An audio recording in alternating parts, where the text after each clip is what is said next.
Bukod sa viral na jet ski holiday joke ni Vice Ganda, may isa pang birong naungkat naman sa Senado. Pinukol nito si Senador Rodante Marcoleta, kaya pumalag ang mambabatas.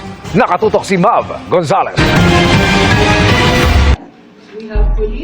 Sa pagdinig ng Senado ukol sa online gambling kanina, may ibang isyong inungkat si Senador Rodante Marcoleta. Po yata yung nag-sponsor nung isang concert.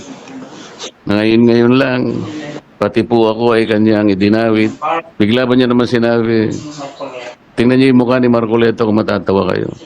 Napakawalang hiya ng tao na yun, Mr. Chair. Ayaw ko na pong patuksin siya. Bagamat wala siyang pinangalanan, nag-viral online ang mga video ni Vice Ganda na nag-joke ukol sa senador.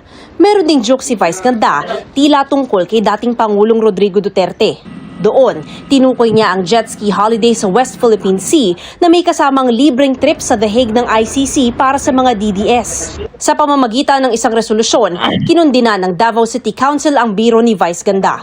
Ayon kay Councilor Danilo Dayang Hirang, hindi nararapat na gawing biro ang kalagayan ni Duterte, ang nahalal na mayor ng Davao City, lalo na't dati siyang presidente ng bansa. Iginiit ni Dayang Hirang na bilang isang sikat na celebrity, may malaking papel ang komedyante na pagbuklurin ang mga mamamayan.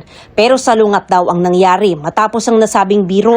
Sabi naman ng Davao City Council, wala itong panahong ideklara pang persona non grata si Vice Ganda.